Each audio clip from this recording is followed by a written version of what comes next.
ou tentando estudar para preparar um sermão para a igreja sobre a escolha dos 12 apóstolos, porque eu pensava que era fácil. Afinal de contas, a gente aprendia, Cristo chamou 12 para apóstolos seus, era Simão Pedro, Filipe, Mateus, Tadeu e Tiago, João, Tiago, André, Bartolomeu, Judas, Simão e Tomé. E aí, eu fui descobrir que sobre alguns daqueles discípulos não há muita coisa na Bíblia. Aliás, quase nada. Isso me preocupava, ainda me preocupa. Eu ainda estou trabalhando nesse sermão que um dia eu espero pregá-lo. Se não aqui, em outro lugar, mas espero pregá-lo. Se Deus não quiser, não prego. Porque eu achava que ia ser fácil. Tinha algum material sobre Pedro, muito material. Sobre João. Tem um farto material bíblico. Tem um material sobre Mateus. Mas quando a gente começa a estudar Bartolomeu, quem foi Bartolomeu? O que é que aparece na Bíblia sobre Bartolomeu? Aí depois eu me preocupava, Tadeu. Aí eu me lembro assim, às vezes, de Jane, que de vez em quando faz Tadinho. Aí eu digo, eu chamava Tadeu de Tadinho. Tadinho de Tadeu. O que é que tem de Tadeu? Mas aí eu comecei a estudar a vida dos 12 apóstolos. E há um farto material cristão, histórico, sobre, não bíblico, não do Novo Testamento, mas da história, a respeito desses discípulos. E eu fiquei maravilhado com o tadinho do Tadeu. Não é tão tadinho, nem coitadinho assim. Até me impressionou, por exemplo, se vocês virem por aí, encontrar por aí uma imagem de São Judas Tadeu, vocês vão encontrar que ele está com um livro sagrado, um pergaminho, e com um machado, um machadinho, uma figura, porque tornou-se um grande evangelista e ele foi um mártir e foi morto à machadada. Foi morto à machadada. E só isso me impressionou. Eu disse, não é um tadinho. Tadeu é grande. Depois viveu o evangelho de Tomé e tal, e vi tanta coisa que eu disse, não é material para um sermão, é material para um congresso. E um congresso de 3 dias, o material. Moral da história, não abortei o projeto, mas deixei um pouco de lado e pensei, a gente, nesta noite, refletir um pouco sobre a vida de uma figura exponencial dos apóstolos, que é Pedro. Pedro é extraordinário. E quanto mais você pensa em Pedro, quanto mais você estuda a vida de Pedro, mais você se impressiona com ele. O teólogo Oscar Cullmann tem um livro que foi publicado há algum tempo pela ASTE, Associação de Seminários Teológicos e Evangélicos, em que ele fala Pedro, discípulo, apóstolo e mártir. E ali existe um material muito grande sobre a vida de Pedro. E a Bíblia também nos fornece muito material. Mateus e Marcos, quando relatam a convocação de Jesus, e só parênteses, enquanto eu pensava nisso e meditava, eu cheguei até a pensar num diálogo com Jesus. Eu sei essa história que o povo diz por aí, quando a gente chegar no céu, chega lá, a gente vai encontrar os parentes. Aí eu pensei num diálogo. Senhor, eu gostaria de conhecer meu pai. E ele disse, meu pai não está aqui. Aí ia ser uma decepção para mim muito grande. Então, eu queria conhecer minha mãe. Sua mãe também não está aqui. Sua mãe não está aqui, não. Nem meu pai, não. Mas, senhor, isso aqui não existe pai nem mãe, só um é pai. Só eu sou pai.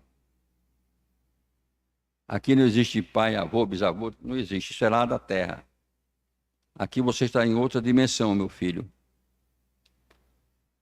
O que é que você quer saber mais? Eu disse, senhor, já que está difícil saber dessas coisas, eu queria saber por que tu escolheste aqueles discípulos. Fulano, Ciclano e Beltrano. E ele ia me explicar cada um. Aí eu cheguei e disse, e por que tu escolheste Judas? Tu que sabes todas as coisas, sabia que ele ia ser desonesto, que ele ia roubar uma série de coisas. Aí ele disse, aí no meu diálogo assim, ele disse, aquele diabo, senhor, ô meu filho, você não lê lá o Evangelho, não? Ele já disse que ele é diabo? Que eu escolhi 12, mas um é diabo? Você está surpreso por quê? Aí eu parei de pensar no diálogo. Eu disse, eu tenho que ainda maturar muito, conversar muito com Deus, para entender um pouco esse chamado de Deus. Chamado de Jesus ali, na periferia do Mar da Galileia. Quase todos eles.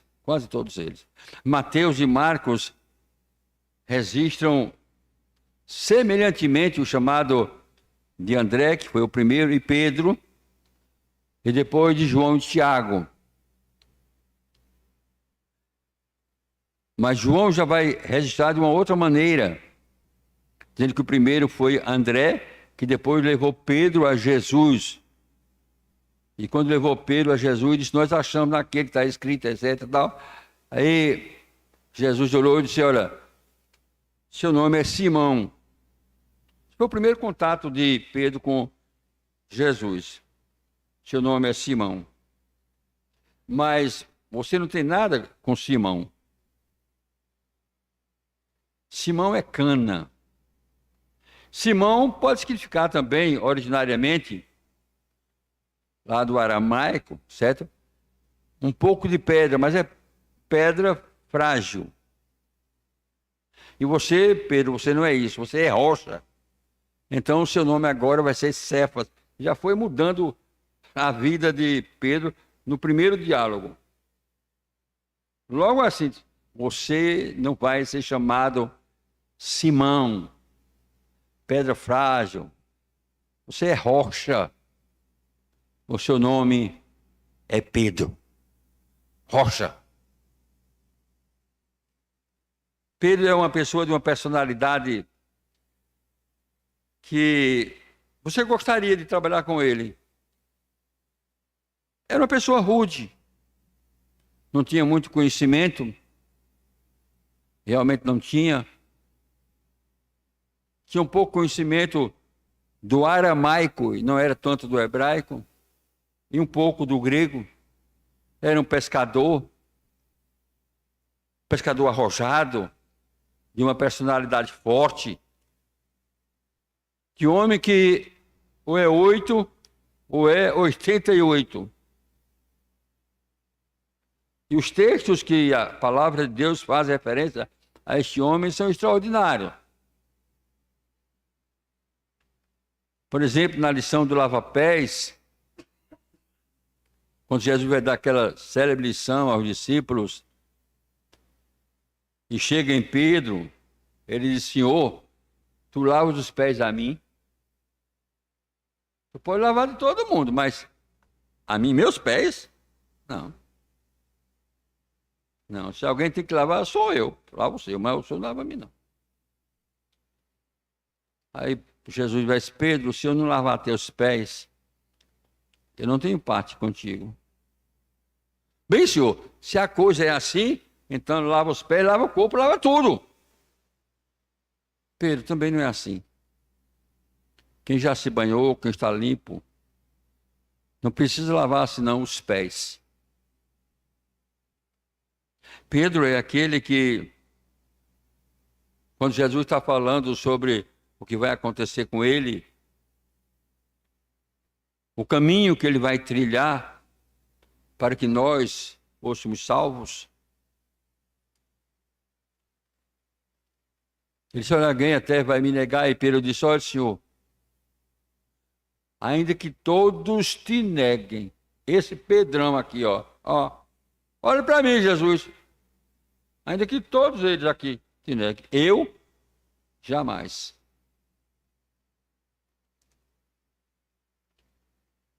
O jornalista Paulo Francis, grande jornalista conhecido no Brasil,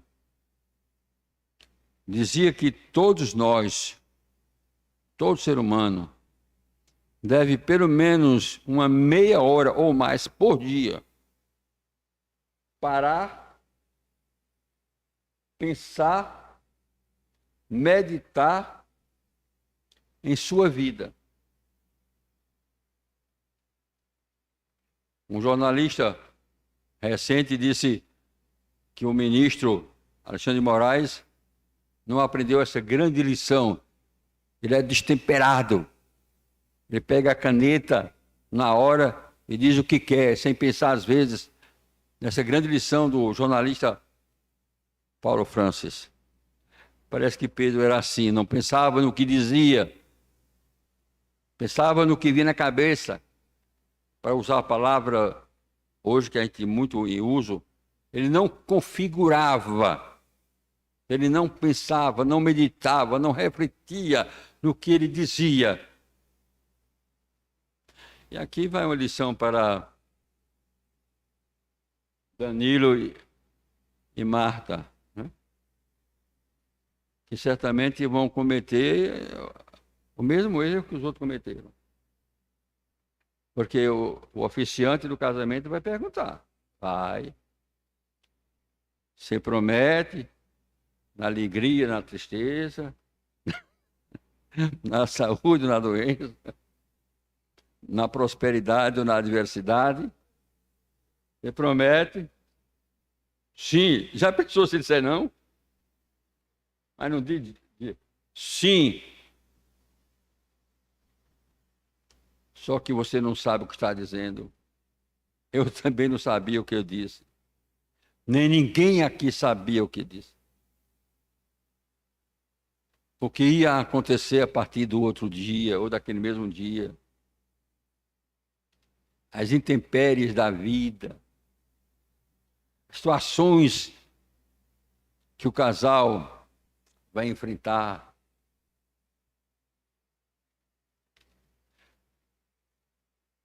Se eu fosse fazer aqui uma palestra hoje só sobre isso aí, com essa experiência que eu tenho de mais de 50 anos de casado,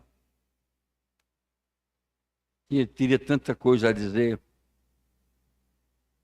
Como nós muitas vezes dizemos coisas que não deveríamos dizer, ou pelo menos diríamos de uma maneira diferente, mais suave, melhorada, mais diplomática, mais cristã, que não ferisse tanto como às vezes eu e você e todos nós dizemos. O estudo de Pedro, da vida desse homem, nos leva a pensar muito disso. Ele era um pouco destemperado. Senhor, ainda que todos te neguem, eu jamais. E ele ouviu na mesma hora quando Jesus disse: Pedro, Pedro, ainda hoje, antes que o galo cante, existe lá em Israel a igreja do galo canto, chamado Galicante, ou do cantar do galo. Ainda hoje, antes que o galo cante, você vai me negar 3 vezes. Vocês já pensaram nisso?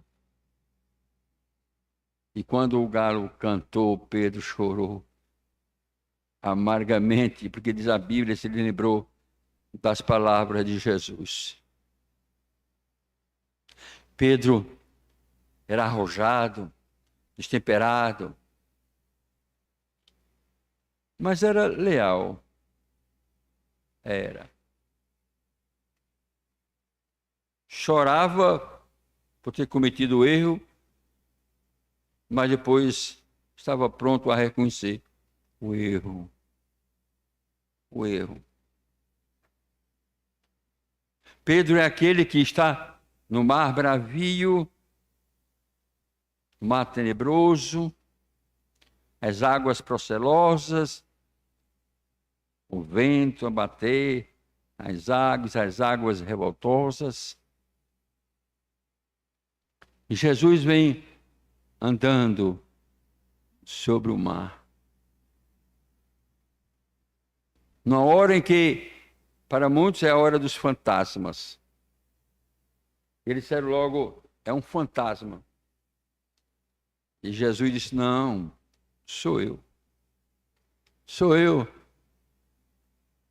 Eu estava pregando lá na Catedral Presbiteriana, no Rio de Janeiro.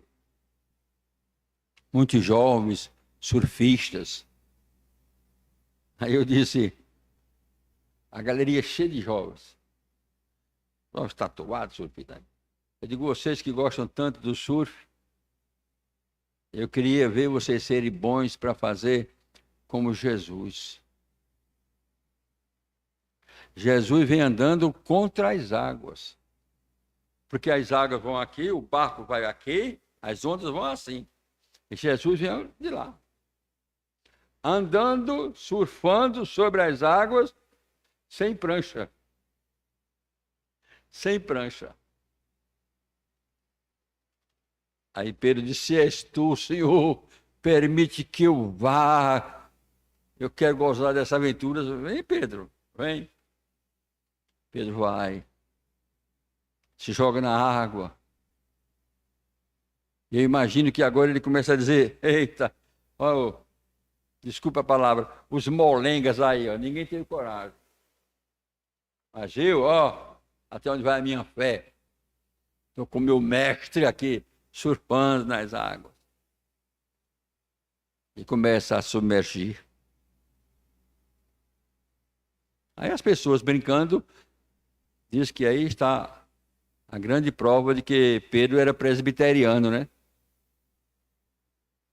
Porque ele disse, salva-me, Senhor. Que batismo por imersão, não. É só uma brincadeira. Salva-me, Senhor. Esse homem tem experiências com Deus. Dele saem as maiores afirmações a respeito do Cristo. Em Cesareia de Filipe,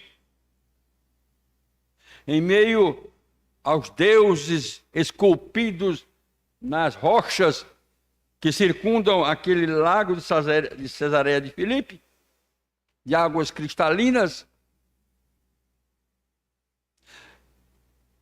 Jesus olha para aquelas estátuas que o pessoal chama de Deus Panias, olha para os seus discípulos e dizem, diante disso aí, olha,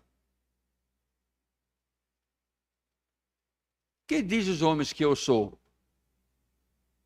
E é Pedro que responde, tu és o Cristo, o Filho do Deus vivo. E Jesus retruca, e tu és Pedro, és rocha, mas sobre essa afirmação que você fez agora, sobre o Cristo, eu edificarei a minha igreja e as portas do inferno não prevalecerão contra elas. Se for importante, se for necessário, esta igreja vai até as portas do inferno e abala o inferno. Sim, este homem tem experiências com Deus que são extraordinárias. Tem experiências com o seu Cristo que são marcantes em sua vida. Ele que era de Betsaida, cidade que ficava também às margens do mar de Tiberíades, mas que morava e tinha uma casa em Cafarnaum. Ele que recebeu o próprio mestre em sua casa. Este Pedro teve momentos marcantes com Deus, em Cristo.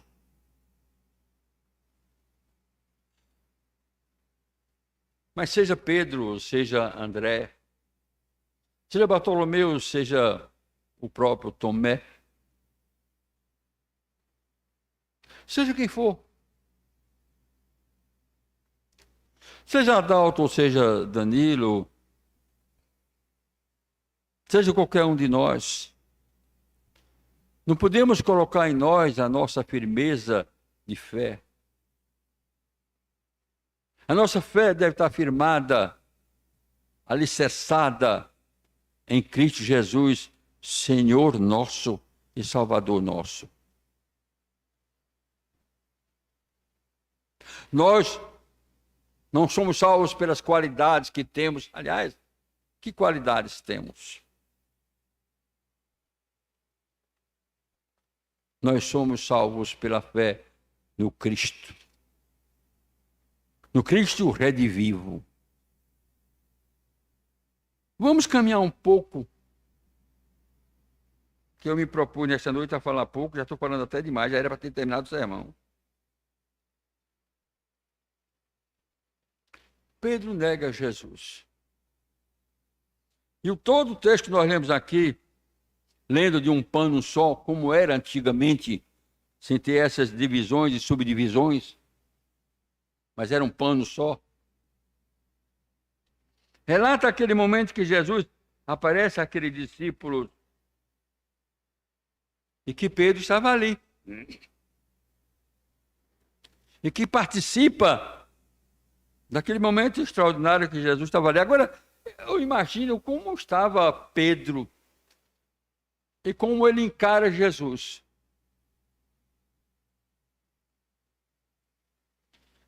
Porque talvez eu, talvez você, olhasse para Pedro assim e dissesse, cara nos olhos dele e dissesse, Pedro, eu te avisei. Não foi falta de aviso, não. Outro poderia até ter negado, mas você, eu avisei. Você ia negar. Você avisei. Que pessoa é você? Que companheiro é você? Que amigo é você?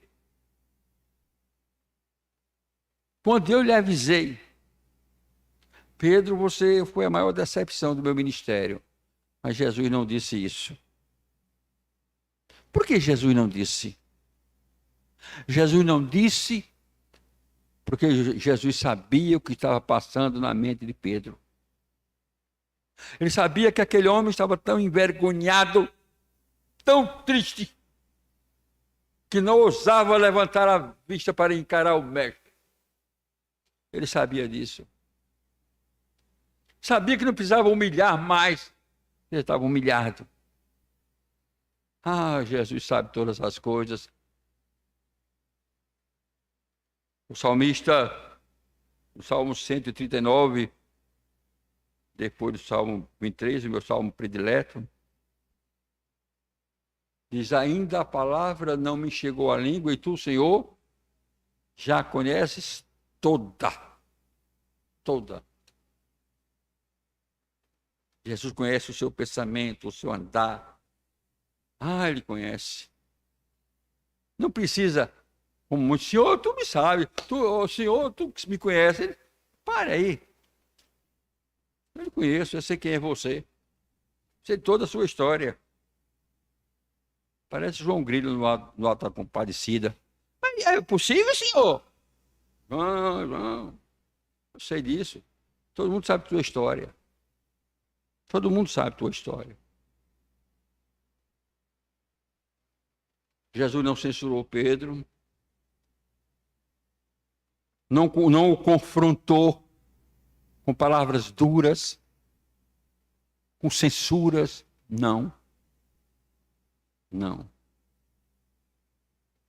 Depois de ter comido,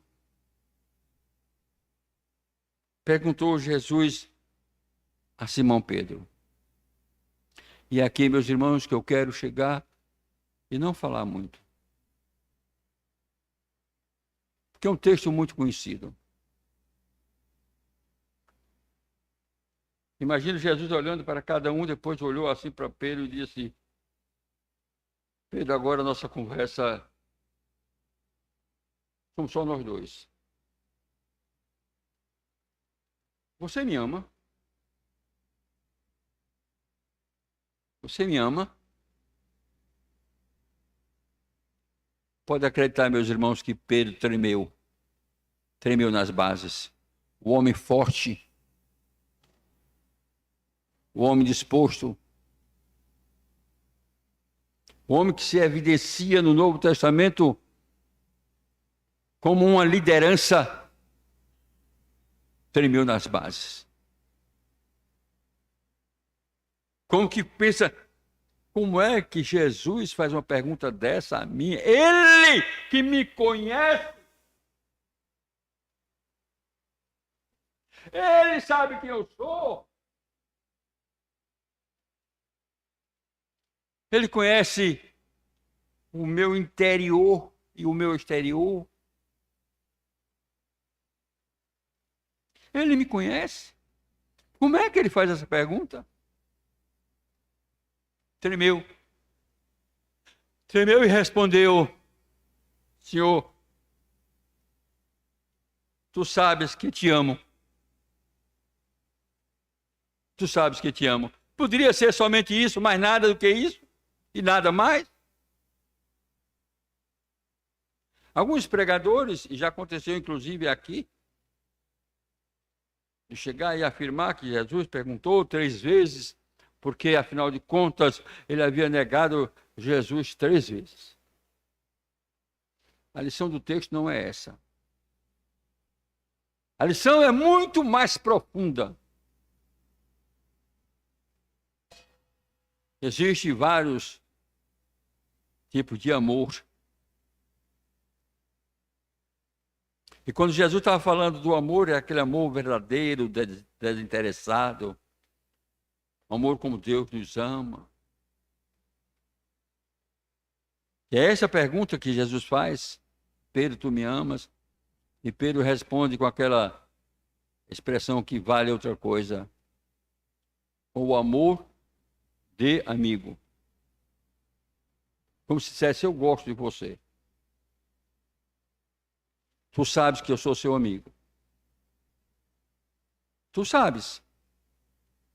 Aconteceu o que aconteceu, mas tu sabes. Aí Jesus diz: Pedro, você está entendendo o que eu estou perguntando, mas você está escapando. Você está saindo pela tangente.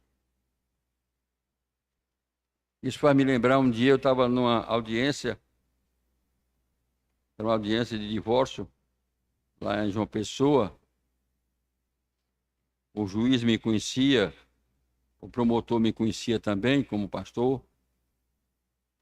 Aí o promotor me perguntou: doutor, o senhor não é pastor? Eu digo: sou. Então, por que o senhor faz divórcio? Eu disse: não, eu não faço não. Eu trouxe para o juiz fazer. Aí o juiz disse: o senhor está saindo pela tangente. Responda a pergunta do representante do Ministério Público. Eu respondo a pergunta dele e a do senhor também. A lei me autoriza a fazer divórcio? Se mais uma vez você quer fugir, me responda agora, o senhor quer me responder. A lei me autoriza a fazer divórcio? Senão eu estou trazendo para Vossa Excelência fazer. Aí nós ficamos sorrindo e tal, e no final as coisas resolveram. O casal já era separado há mais de 5 anos, o cônjuge varão já vivia com uma outra senhora, já tinha 2 filhos, o cônjuge varoa já vivia com outro, já tinha 2 filhos, etc. Toda a história Era por aí. Você quer fugir, Pedro? A pergunta que eu estou fazendo é muito séria. Quero saber se você me ama com esse amor desinteressado, ágape cristão. Você me ama? E Pedro novamente responde com a mesma palavra, a mesma expressão, que significa amigo. E Jesus vai forçar. Pedro, vamos resolver nossos problemas aqui. Você me ama. Com aquele amor desinteressado. Um amor verdadeiro. E a Bíblia diz que ele ficou triste. Pela terceira vez, Jesus lhe perguntou: Pedro, Simão, filho de João, tu me amas? Pedro entristeceu-se porque ele ter dito pela terceira vez: tu me amas. Respondeu-lhe: Senhor, tu sabes todas as coisas. Tu sabes que eu te amo. Tu sabes. Que mestre é Jesus? Que personalidade extraordinária é Jesus? Quanto mais eu leio, mais eu me encanto com Jesus. Quanto mais estudo, mais me encanto com Jesus. Que não chega recriminando. Não chega, como eu já disse, que amigo é você. Que mesmo tendo avisado, você fez isso. Logo você que diz que não negaria nunca. Não diz, ele não massacra.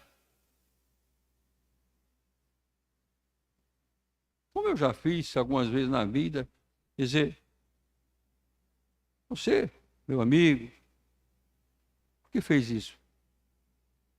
E o que nós fazemos? Jesus não. Jesus sabe que diante dele está uma pessoa sofrida. Uma pessoa decepcionada consigo próprio. Uma pessoa chorosa. Uma pessoa que, a gente pode dizer que estava dizendo ali: Senhor, eu preciso de colo. Talvez como o profeta Jeremias: ai, minha mãezinha. Ai, minha mãezinha. Eu preciso de colo. Eu não preciso de recriminação. Me coloca, Senhor, em tuas mãos, me segura, me ampara, cuida de mim, me perdoa, me perdoa. Vamos praticar o perdão aqui, Senhor. Só posso pedir perdão, eu errei.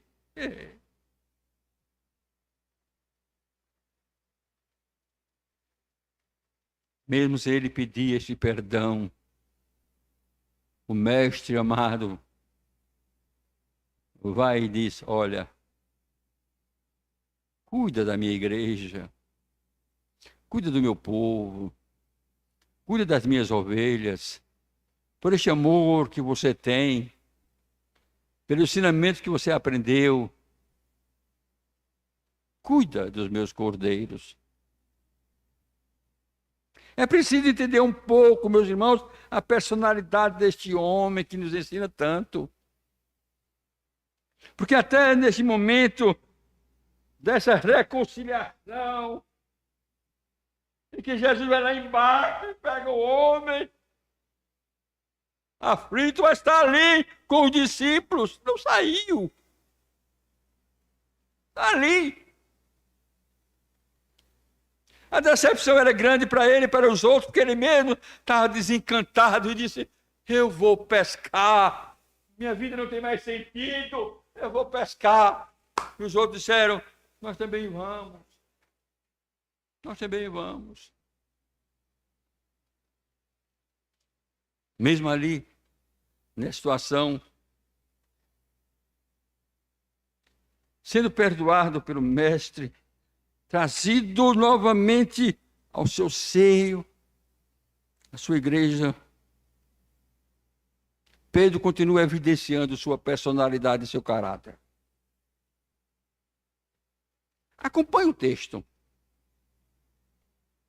Então Pedro, voltando-se, viu que também eu ia seguindo o discípulo a quem Jesus amava, o qual na ceia se reclinara sobre o peito de Jesus e perguntou: Senhor, quem é o traidor?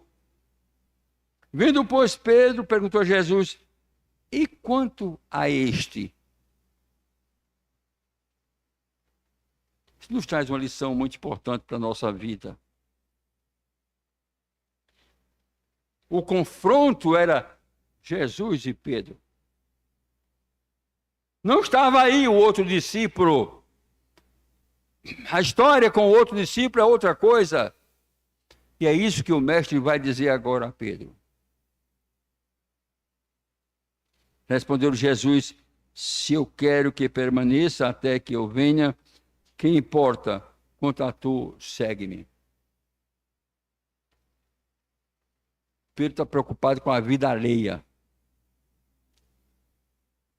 E Jesus disse: isso não é de sua conta.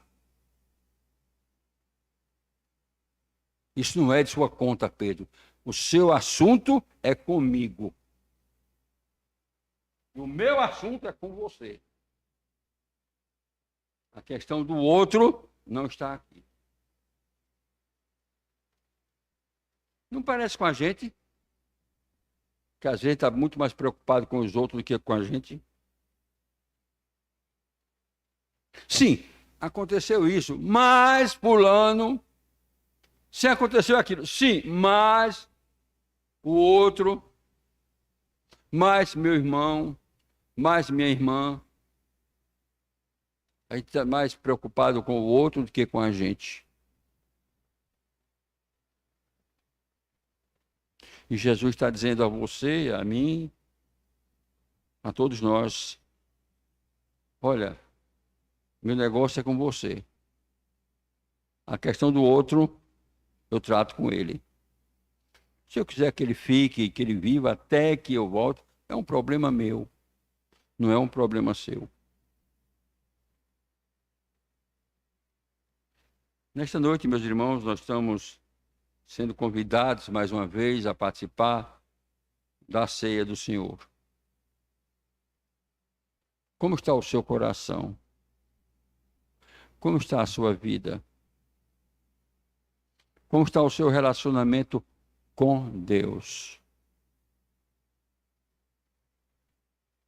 Eu vou fazer uma pergunta aqui para todos. Qual foi a experiência que você teve com Deus até hoje? Experiência de transformação.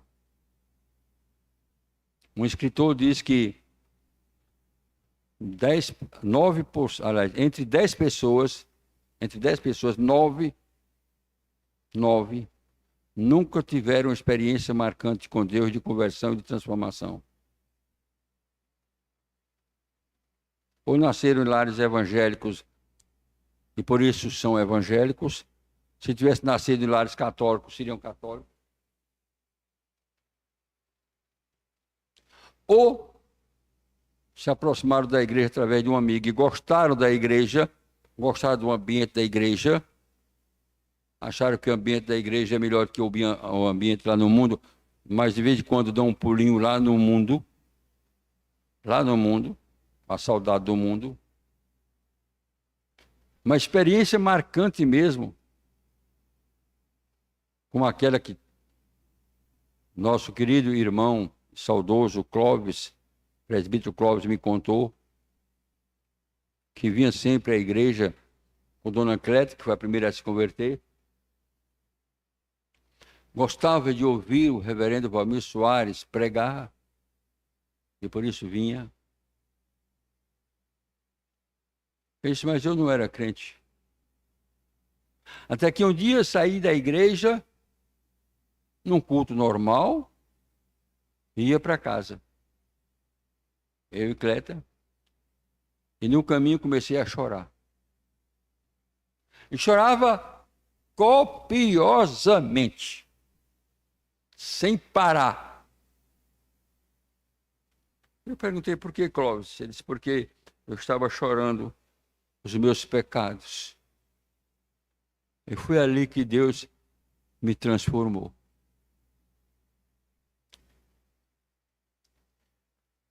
Você já passou por uma experiência de transformação de vida?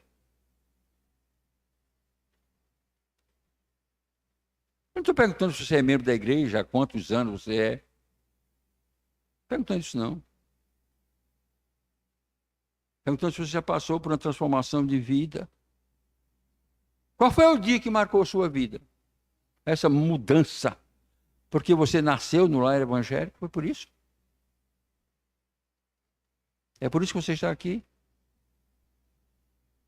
Ou porque um dia Deus tocou no teu coração, na tua vida e transformou de tal forma que você disse, não tem jeito, eu sou de Deus e Ele é meu. E aquele dia marcou a sua vida. E começou um crescimento espiritual em sua vida. A maioria de pessoas evangélicas aqui ou nas demais igrejas, especialmente daqueles que vieram de famílias evangélicas, como eu vim. Muitos deles nunca tiveram uma vida marcada, dizer, hoje eu tive um encontro com Deus. Hoje Deus falou comigo. Não. Crescem, são batizados na infância, dão profissão de fé, continuam na igreja, cantam, louvam, mas não têm experiência com Deus. Não sabe o que é ter uma experiência com Deus. Pedro, tu me amas. Tu me amas. Jesus está perguntando a cada um de nós nesta noite. Não mais, nem menos. Então, se você me ama, você deve andar como eu andei. Se você me ama, você deve andar como eu andei. Como eu digo na página do boletim de hoje, palavras bonitas podem gerar muita heresia. Falar bonito não resolve.